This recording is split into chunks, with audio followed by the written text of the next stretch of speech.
Okay, well, next look at the next major type of tissue, your connective tissue. So connective tissue is the most common type of tissue there is in the body. And it comes in several forms and it has several functions. So some functions of connective tissue include protection.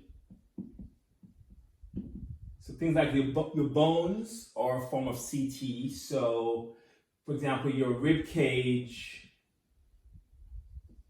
protects your heart. So that's protection in a sense. Also good for transportation. Your blood is a form of CT. So blood transports oxygen, CO2, nutrients, waste.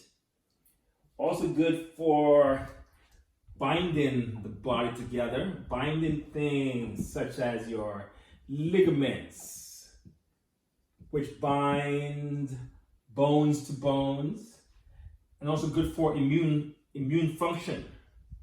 Okay, your blood contains your white blood cells, which are your immune system cells. Okay, so CT does quite a few things. We'll next look at how we look at the various types of CT and see what they do around the body. So first, we'll look at types of CT.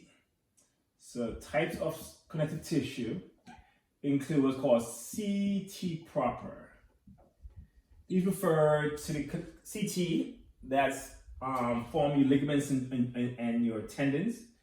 So this has what we call loose CT, which we'll discuss shortly. Loose and dense CT are forms of CT proper.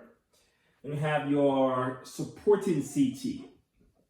Okay, this one will refer to things like your bones and cartilage are supporting CT.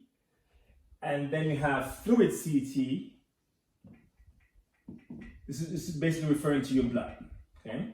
So we're gonna walk through these different types of CT that's in the body and discuss what they do. Let's begin with your CT propers. Let's not go there first. Let's also discuss cells you find in CT. So the cells that you find dominating the CT matrix with things like your fibroblast, are the cells that make the connective tissue for CT proper. So CT proper all have fibroblasts as their cells in them.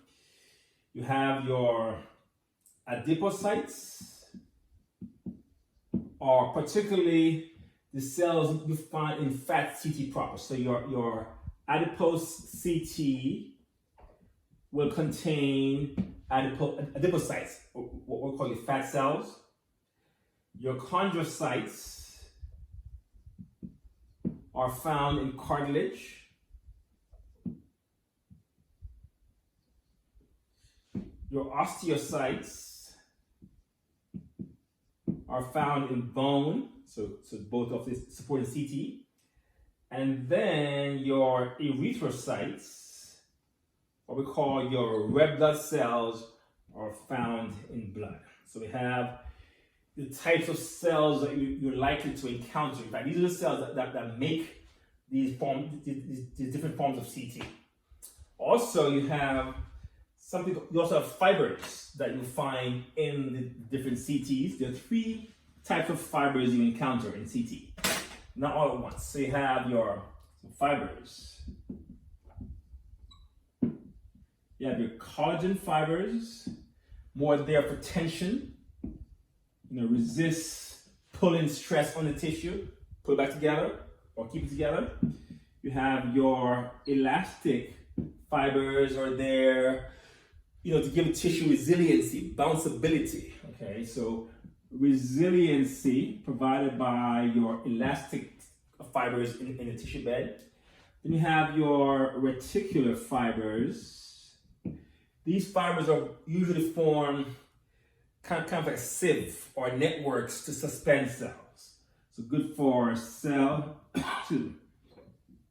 suspension. Okay.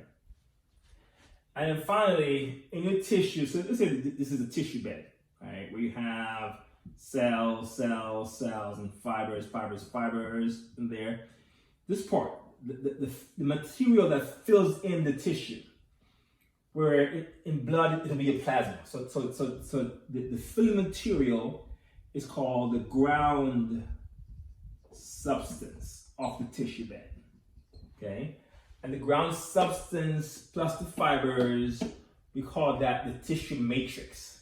So matrix of a connective tissue refer to the fibers plus the ground substance. All right. Okay, so next we're going to go into particular types of CT. So before we do that, let's pause here.